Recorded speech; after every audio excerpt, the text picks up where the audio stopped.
Paul started off last week, we looked at the first 5 verses, and he says perilous times, dangerous times will come.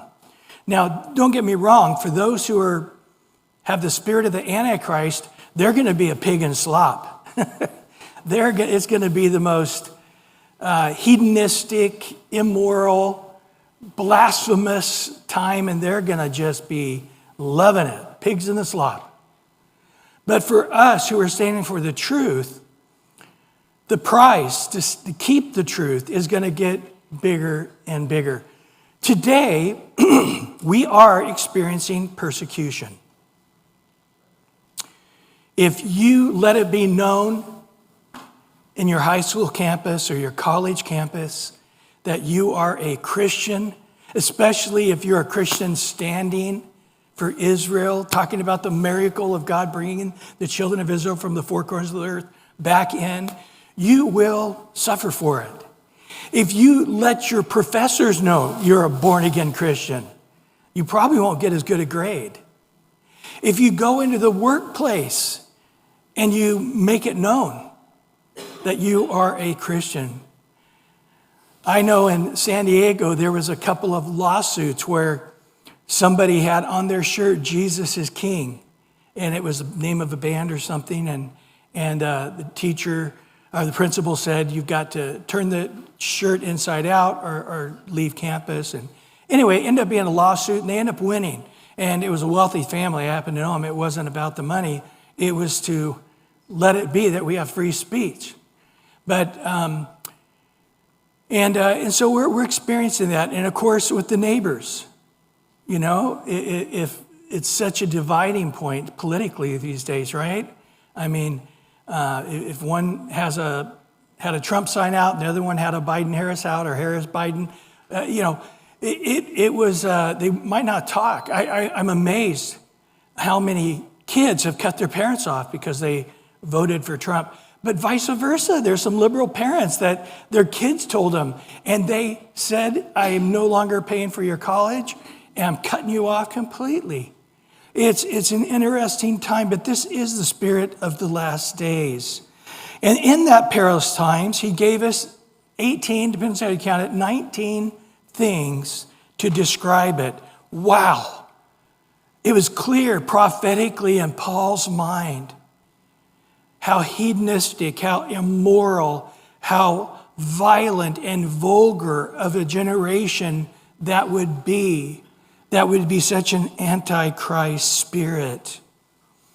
And then he makes it clear in verse 5, having a form of godliness, but denying its power, from such people turn away.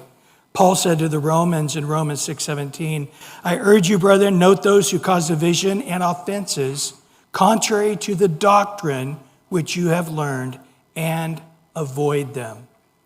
So those people, 2 John says, they come knocking at your door, don't open the door because you share in their sin.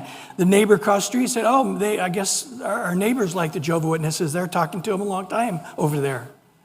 Oh, our neighbors, they seem to be really friendly with the Mormons that came to the door. I guess I'll open my door and talk to them too, since our Christian neighbor that we respect so much is.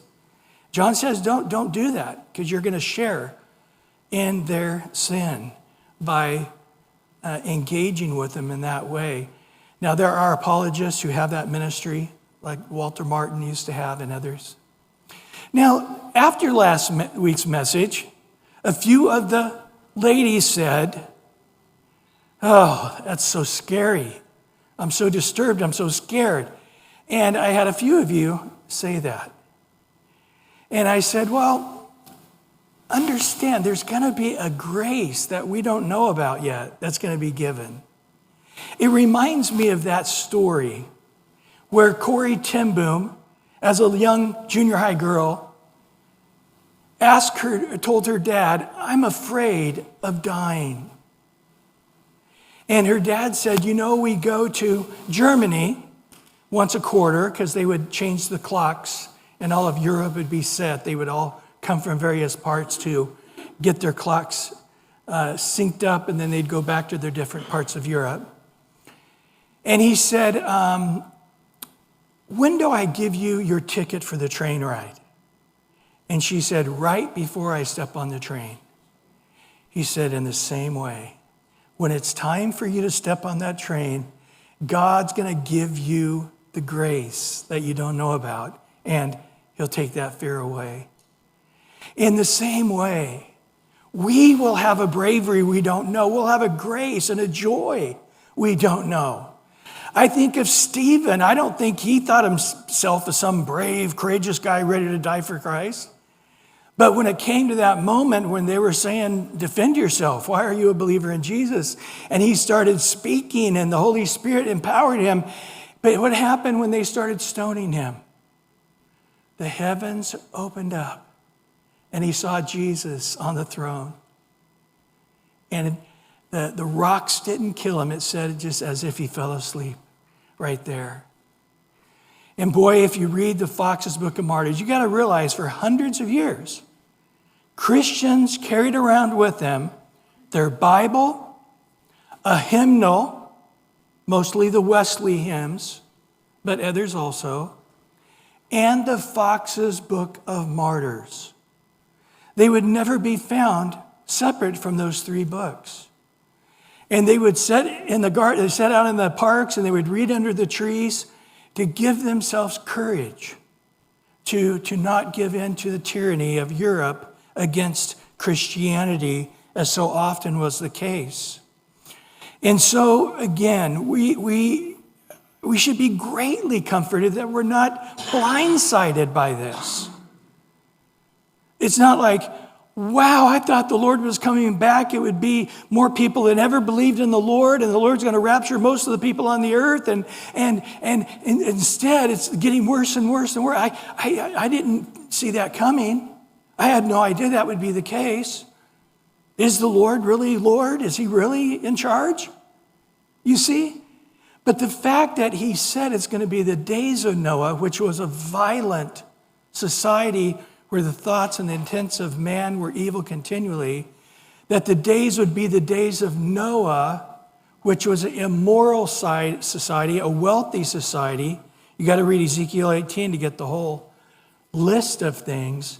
But they also, we discover, was a homosexual permeated society that wanted new flesh. They were not satisfied with this. They had a new body to play with sexually. And that is going to be the spirit of the days which is now happening. And we looked at it last week where Paul said, when God takes his hand away from holding the wall against evil of a society, like holding the wall of a dam, when he lets go, the first thing that happens is men will crave men and women will crave women. So it's the sign that the Lord has let man run free without the same resistance as before. And we learned in 1 Timothy 4 that in the Spirit expressly says, jumping up and down like a cheerleader, in the last days there will be new, different, strange doctrines of the demons that will deceive many, and some will depart from the faith. I'm not saying they're not going to heaven, but they're going to quit following sound doctrine, and they're going to start following lying doctrines, which we see today. As I mentioned last week, after the election, there was this lesbian pastor of, I don't know now, Episcopal, Presbyterian, United Methodist, take your pick. They're all receiving this. And she basically said that if you are a conservative Christian, you are the Antichrist.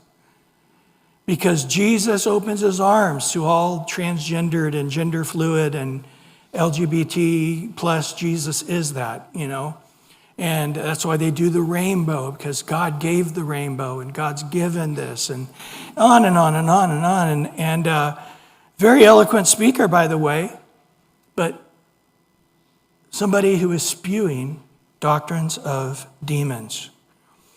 And so we saw this, and we pick up now and looking at this culture a little bit more. In verse 6, starting today, for of this sort are those who creep into households, make captive of gullible women, loaded down with sins, led away by various lusts. You know, the English doesn't really translate this well. You got to go to some Greek words to understand this particular verse. The word creep is actually the word to slip on clothes. So if you had an overhead sweater and you were slipping it on, that's the word. And the metaphor is, again, what you would think. A wolf slipping on a sheep's garment. This is the idea. They're transforming themselves. Even though they are from the pit of hell, they're slipping on, transforming themselves into an angel of light, or whatever they need to be. They're salesmen. They're sizing up the person. Now, in the culture of this day, women were not invited into the education that boys and men were. Women they could learn stuff, but it was sort of on their own. They really weren't educated, whether it was in the discussions of the day or whether it was religion. Women were second-class citizens in most religions, especially Judaism. They really didn't need to learn it. They didn't have to learn it. It wasn't the same. Today, Judaism, they have bat mitzvah as well as bar mitzvah. Didn't exist back in the day where girls would learn what the boys did.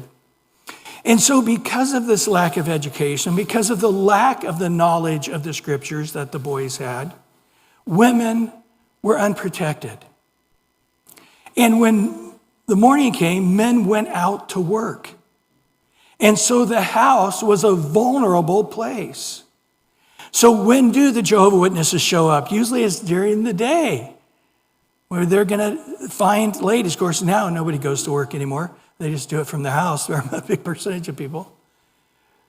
But for most of our culture, the woman was exposed. And what would happen is they would sell them. You know, again, you get sort of bored at home. You're doing a lot of stuff, and somebody wants to come and knock on your door and, show you the vacuum or the latest cutting knife. As much as you don't want to buy it and you have no intention of buying it, still it's like, yeah, I want to see what's in your box. I want to show it to me. Let me come in and vacuum part of your house, and I'll show you how good this vacuum works. It's like, okay, 15 minutes, go ahead. It's just sort of our nature as human beings. But these guys were good. They could size you up, and then they could start drilling in to where you feel guilty, where you are vulnerable, and then to sell to you the philosophy that would appeal to you, to seduce you into believing the lies. And so it's the same thing we see with Jehovah's Witnesses, Mormons, and others today, going house to house, trying to find vulnerable people.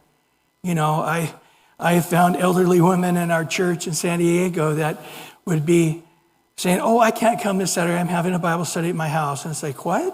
What? Tell me about it. It's like, oh, these wonderful people from the Watchtower Society come. They've been coming the last 4 weeks. It's like, that's a cult. Oh, they're really nice. Don't say that about them. And I'll tell you what, I've seen people that were raised in traditional churches, and you try to explain to them the Mormon Jehovah's Witnesses are a cult, and they think you're horrible for saying that because they know Mormons and Jehovah's Witnesses, worked with them, went to school with them, they're neighbors, whatever, they're wonderful people, and I am very offended that you would say something bad about them. I'm not saying something bad about them. I'm saying what they're teaching is from the pit of hell. It's satanic. The Mormons believe Jesus is one God of infinite amount of gods, and you can be a God yourself. Sound familiar? Isn't that what Satan said from the beginning? Jehovah's Witnesses say that Jesus is just an angel who was a really, really good angel, and so you can give him a God with a small g, but really Jehovah, which isn't Jesus, is God. And these kind of things, and of course they're all work salvation, a different gospel, a different Jesus. And it says here that they take them captive. The actual Greek word here is to capture somebody by the point of a spear, that they do feel captured. In other words, I have to believe what they're teaching me now, or I'm damned. I'm going to go to hell. This is the way all cults are. To be right with God, you got to be right with the religion. If you're not right with the religion, you're not right with God. You can't be right with God and not be a Catholic to Catholicism. You've got to also be a Catholic. The day you stop being a Catholic is the day you're no longer right with God. You're not right with the Jehovah's Witness, the Watchtower Society, then you're not right with God. And this is it. If you come to Calvary Chapel, we think we're one of a multitude of Bible teaching churches. And if you want to go to a different Bible teaching church, I'm fine with that. I do not feel like you're losing anything or you're a second-class citizen. I mean, it's true, you won't have as good a sermon as you have here, but that's just my opinion. And so the gullible women, literally, it means little women. Little woman is actually the translation of this. And gullible doesn't mean they're stupid. It just means they've been kept in the dark. They haven't been educated. They don't know about religion. And what happens is they feel their conscience is heavy and they don't know how to relieve their conscience of their own sin. And I grew up in a church that didn't really teach the Bible, and I was always unclear whether I was saved or not saved, whether I was forgiven or not forgiven. And I remember them saying, "Now go tell people about Jesus." And I'm like, I like my friends. I don't want to tell them about this, to come and feel guilty all the time and feel like you should do more and never do enough. And now you sin, you're going to go to hell, and you got to wait till next Sunday to get saved again. I never, but once I understood the true doctrine, my burdens were gone. But in this Judaism and in other religions, these ladies are feeling what every human being feels, and that is the guilt of their sin, the shame of their sin. And these guys seeing that, use that to get in the door to say, that's why you need to become a Jehovah's Witness. You know, this is one of their ploys. Are you struggling with lust? How did he know that? He's reading my mind. Everybody does until they start following the Watchtower Society. That's everybody does till they start following the teachings of Joseph Smith. Do you lie sometimes? He knows me. That's why you need to be a Hindu or a Muslim or whatever. This is what they did. It was simplistic, sort of like Eve, right? I mean, Eve did not have a chance against that slick snake, Satan, did she? She was just a naive child. That's the understanding here. She was just a naive child, and Satan would easily deceive her when she started a conversation with him. The answer is she never should have started a conversation with him. And it says there, they're loaded down with sin. They just are feeling guilty. And then they're led by various lusts. These particular cult people, these particular liars, end up seducing them sexually. So on top of their own sins, it is amazing when you look like Joseph, David, the guy from Waco, Koresh, and a lot of these guys, they all had multiple women, didn't they? And like David Koresh, he said, nobody can have sex but me, and I'm now going to have sex with the older women my age, and little girls. And they all said, okay, you know, bizarre. And so here somehow, and I don't know, I don't see this kind of religion going door to door right now. But eventually, if you really want to have your soul purified, let me do it. Take all your clothes off. And, let me rub some healing oils on your body, on your naked body, and then somehow this is going to enlighten them and purify them spiritually through some kind of all different types of sexual activity. Verse 7. Always learning, never able to come to the knowledge of truth. Those who are teaching them and those who are listening to them, they are learning and learning another book on top of another book on top of another book, another teaching, another seminar, another week's worth of pamphlets to buy, more tracts to have. They just keep heaping up all the materials, the latest weekly magazine from the cult. But they never really come to the truth about man, about sin, about reality. It's interesting that virtually all cults reject that man is born into this world with a sin nature. Almost all of them say, and it seems to be pleasing to people to say, no, we're all born good. It's your lack of education. It's your environment. It's your lack of money. It's if you had a better environment, had more money, better education, you would be a better person. Those who are criminals are people that are in poverty. They were born good people. And here it says they can never come to the truth, the true reality about life. Boy, we're seeing that today. They're changing reality into non-reality. Boys can have babies. Of course they can. You say otherwise, I'm going to flunk you. You say otherwise, you're fired. You're toxic. We can't have toxic people like you saying only women can have babies. It's nonsensical stuff. It's interesting. In a study done 2020, 4 years ago now, it's the latest study, the Cultural Research Center based in Arizona Christian University, they did this lengthy study, and it showed that evangelical Christians, only 43% now. These are people that go to church every Sunday, okay? They're evangelicals, not Catholics. Evangelical Protestant Christians in the United States, only 43% of them believe you get absolute truth from the Bible. Matter of fact, 46 do not even believe in absolute truth. And 48% believe they would rather trust their own opinion and feelings on whether something is moral or immoral. But the Bible is an outdated book. It cannot help them figure out morality. I'm not surprised by that. And boy, those numbers are decreasing year by year. Well, verse 8. Now, as Jannes and Jambres resisted Moses, so too these also resist the truth. Men of corrupt minds disapproved concerning the faith. For the first time in all the Bible, we seem to have landed on the names of the two magicians that Moses and Aaron faced when they stood before Pharaoh. Now, they did have oral traditions, and it is mentioned in some of the Jewish writings.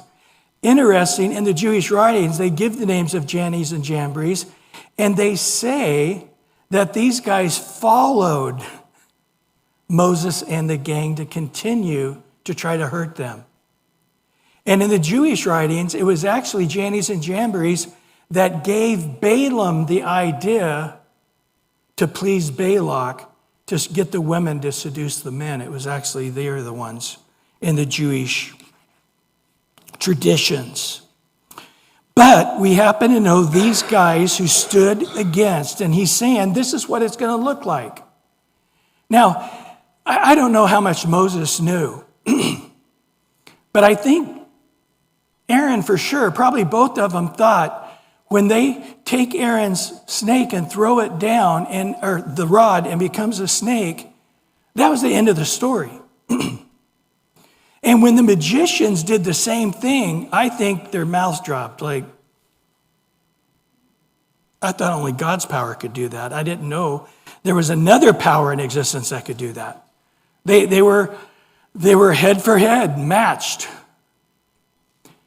Now, the Bible does say that Aaron's rod ate up the magician's rod.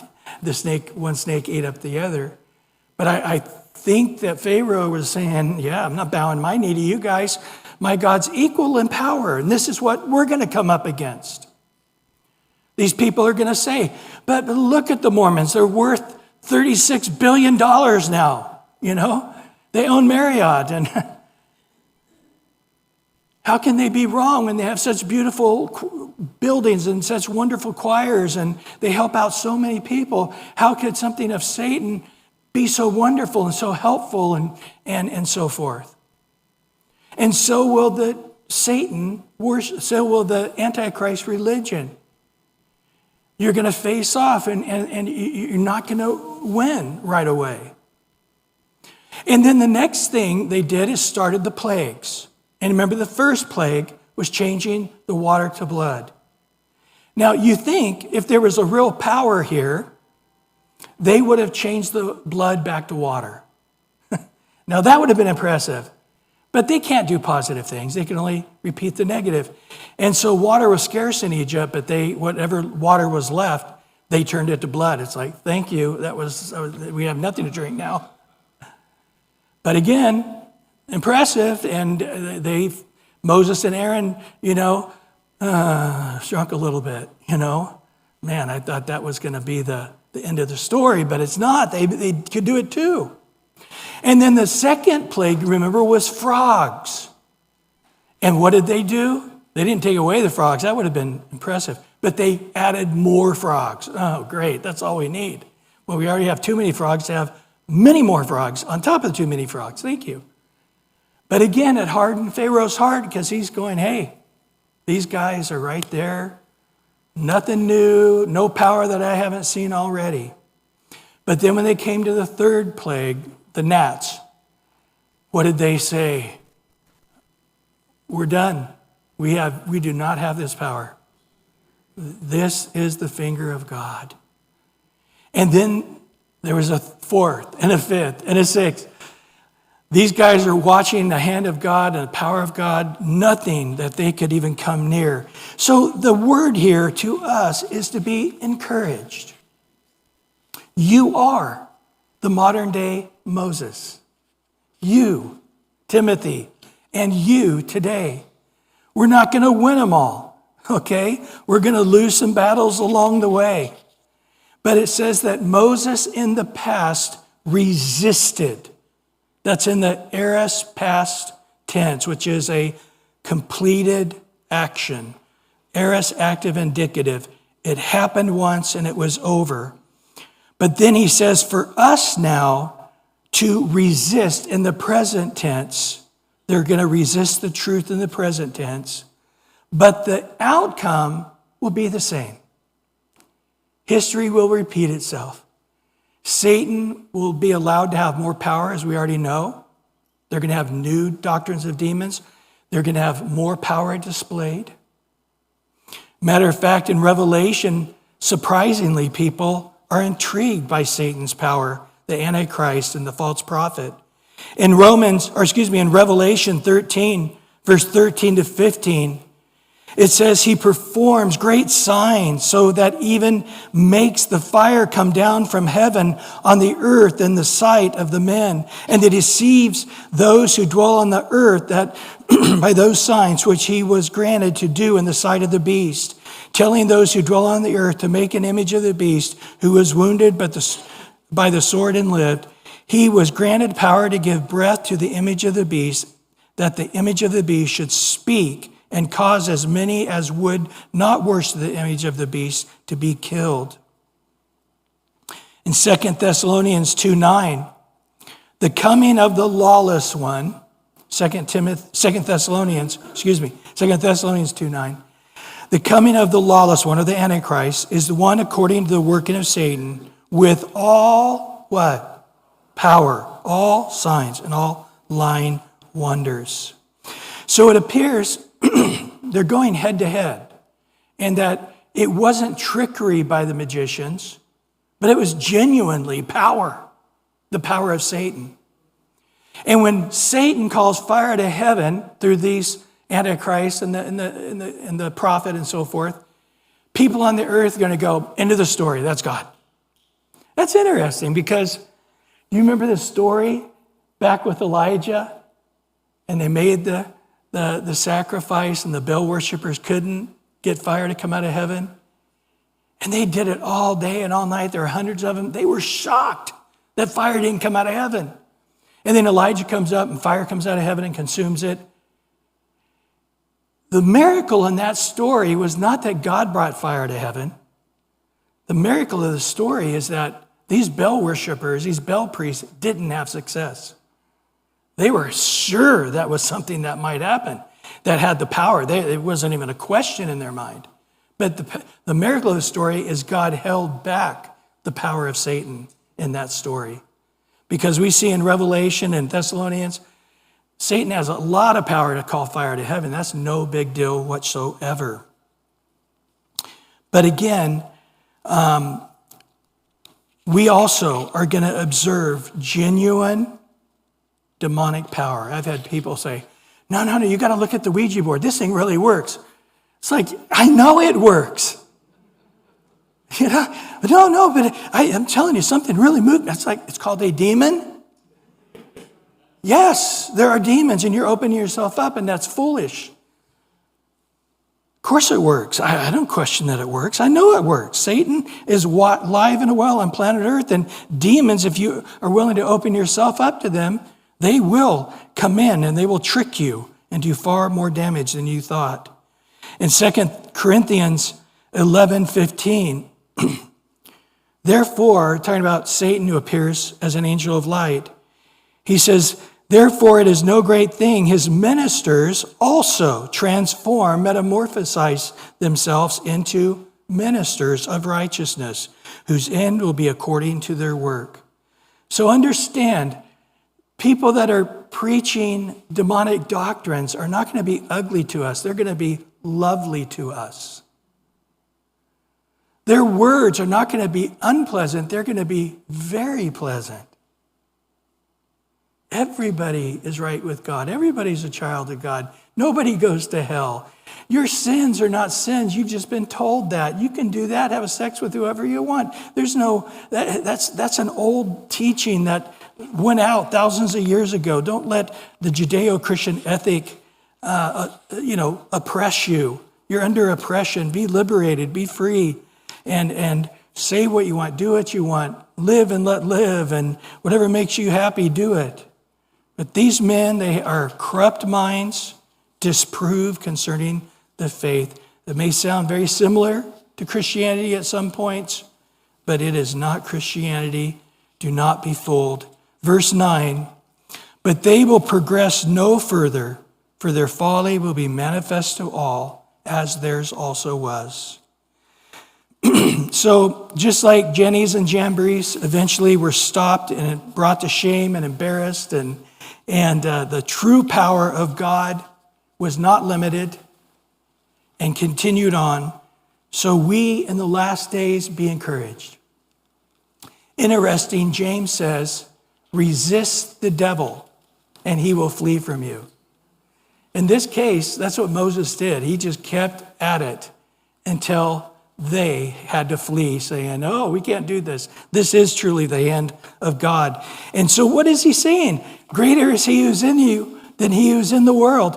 We are going to have ultimate victory. For their folly will be manifested no farther. Interesting that the word folly in the Greek here is a madness expressing itself in rage.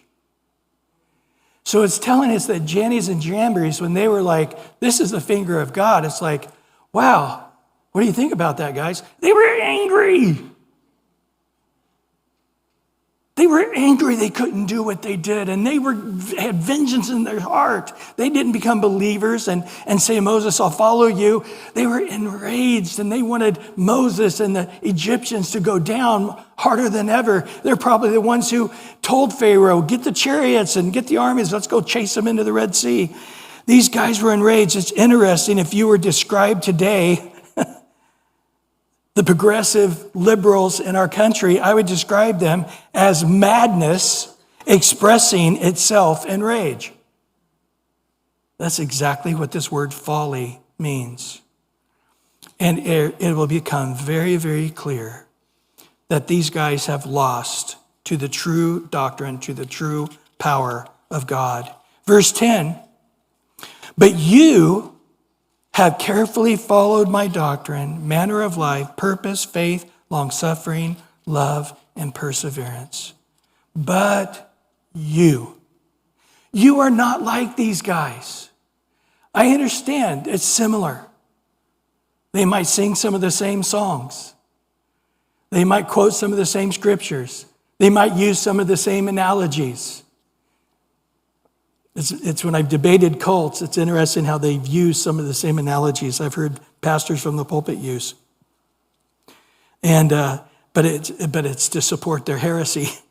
And pastors in the church do it to support their truth. And it's interesting that, again, you are different.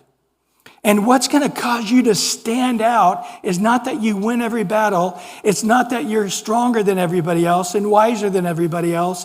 And you're more pleasing. Understand, I've had debates where I must have looked grotesque and ugly to them because I'm telling them they have sin, but God loves them and died on the cross for their sin. And they're hearing death and cross and blood and sinfulness and hell or heaven. And this guy over here is saying there is no sin. There is no hell. You don't need any ugly cross or blood. You're fine the way you are, and you just need to get in touch with the God within you. Yeah, one message was much easier to hear, but what did Paul say? The offense, if I quit preaching the offense of the cross, he called the message of the cross offensive in Galatians 5. But I will not quit preaching the offense of the cross. Because it's the cross. If without the cross, we are not saved. But what makes you stand out? It's your character. It's not how you appear in front of the multitudes. There's a deep root system, a godly, powerful root system in you, Timothy, that's going so deep. You know, when you look at a giant redwood tree, you know what they say? That the roots have to be twice as deep.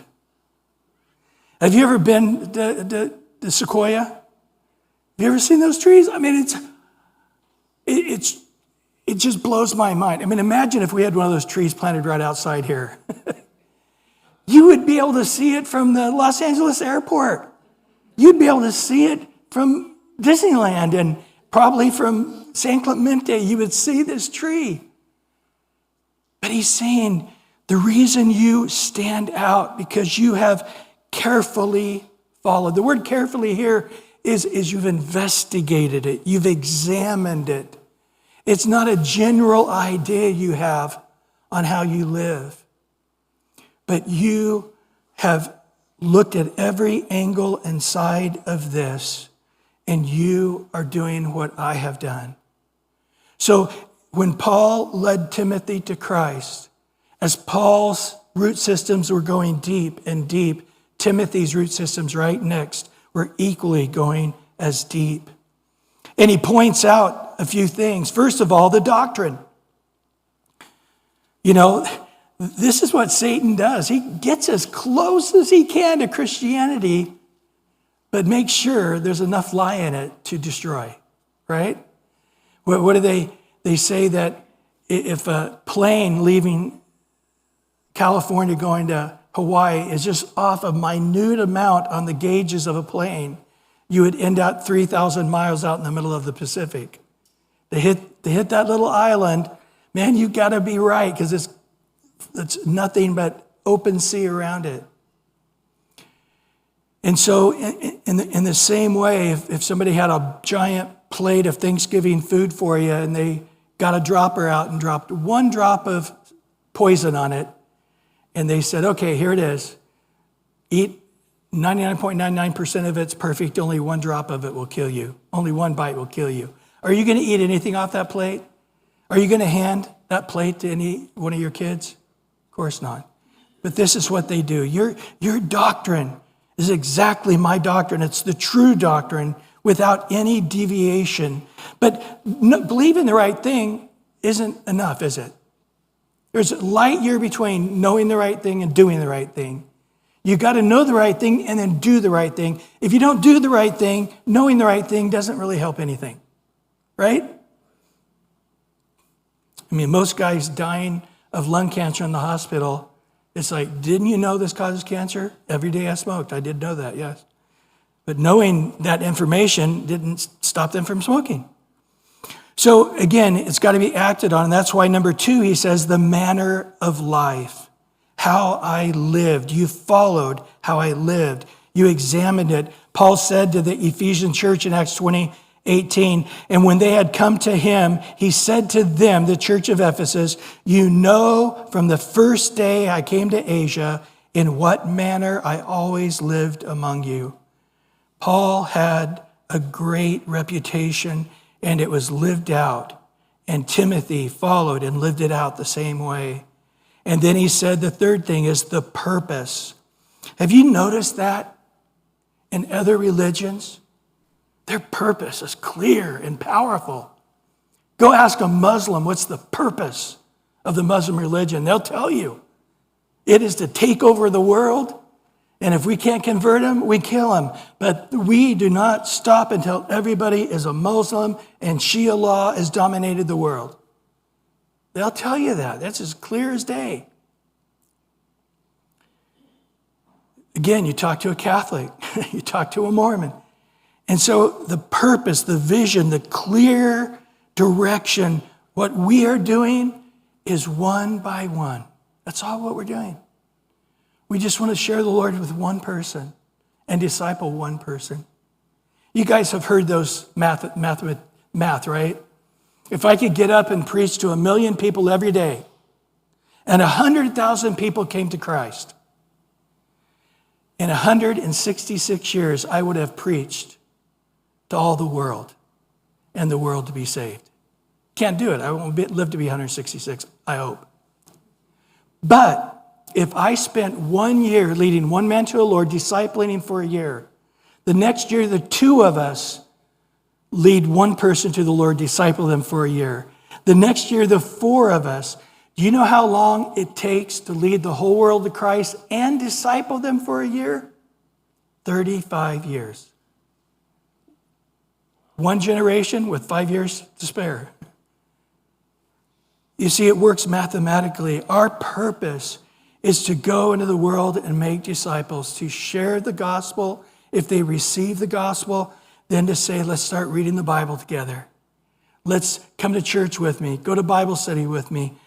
Listen to this message with me. Let's grow and know the whole Scripture. And that can be done if you're in an underground church. It can be done in anywhere at all. And then the faith and trust in God went deep. And then the long suffering. This word long suffering is about not getting vengeful for those who are treating you wrong. Isn't that great? Paul didn't do that, did he? Just like Jesus, in being reviled, he didn't revile in return. In being cursed at, he didn't curse back. He had a long suffering love, even for those who treated him badly.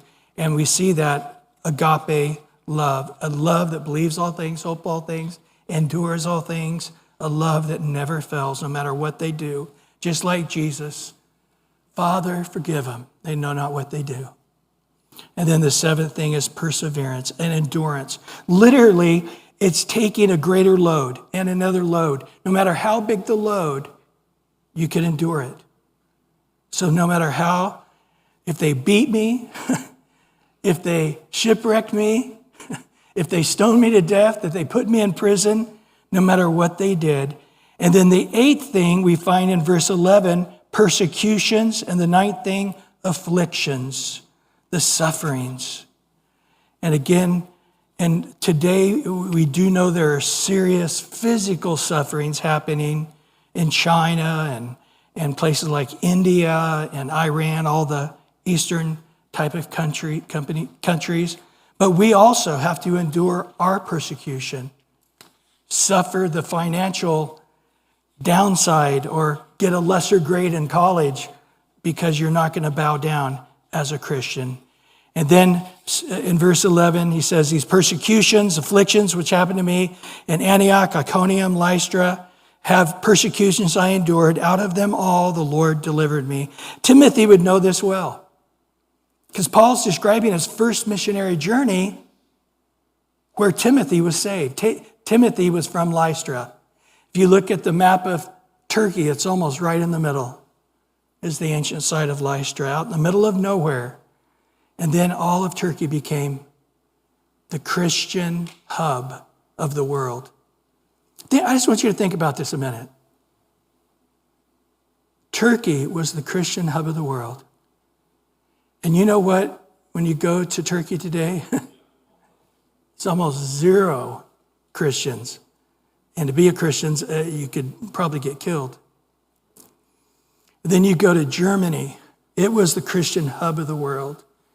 And today, if you find some Christianity there, you probably wouldn't stand it. Even you wouldn't make it through one church service. There's very little Protestant Christianity there. And then England.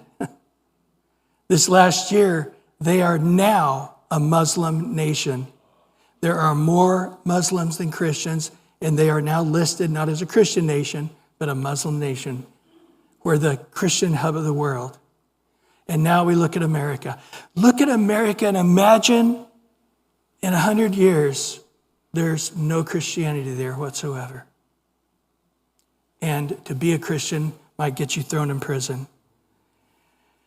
This is the world we're living in. And Paul is saying here, you know what it was like when I was there. They beat Paul.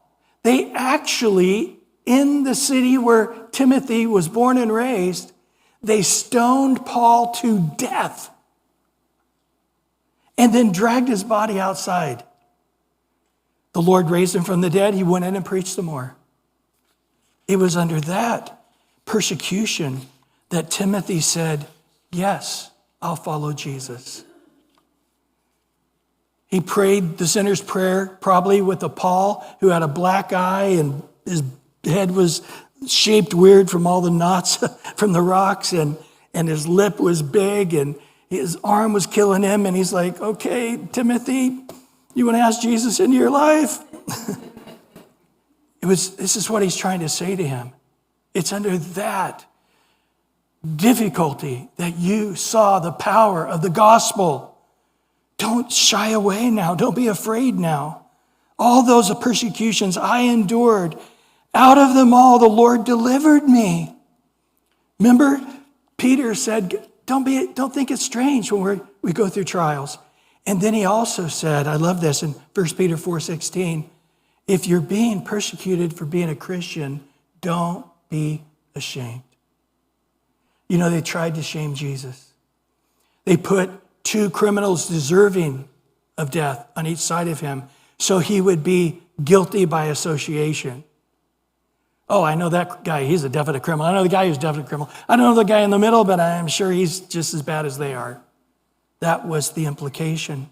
So the same with you. They put you in the same jail with murderers and rapists to make you feel as dirty, like you are a criminal. I love David's. In Psalm 34:19, he said, many are the afflictions of the righteous. You guys want to finish it? But the Lord delivers him out of them all. Of course, as Paul is saying this, he knows he's getting ready to die. This is his last letter. He's moments away from being beheaded. His deliverance was not deliverance on earth. What's it say in Hebrews 11? By faith, they were saved from the sword. And by faith, what? They were killed with the sword. By faith, they were delivered by God raising them from the dead. But by faith, they were sawn in two, burnt with fire. I love it, Shadrach, Meshach, and Abednego. Remember Nebuchadnezzar? He heated up the fire. He goes, can your God save you from that fire? And they said, can he? Yes. Will he? We don't know. But either way, you're going to change your tune. We're not going to listen to you anymore. If we die, we don't have to listen to you. And if we live through that fire, we're going to listen to a different Nebuchadnezzar. And how right they were. We win either way. And then finally, last verse here, verse 12. We know this promise of God, one of the promised scriptures. Yes, all who desire to live godly in Christ Jesus will what? Suffer persecution. Not if you live lukewarm. Not if you hide the candlestick under the bed or under the bushel. If you want to be an undercover Christian and say, oh yeah, I'm a Christian, that's all I want to talk about, then you won't suffer persecution. It's only for those who are clearly making a difference for Christ. Amen?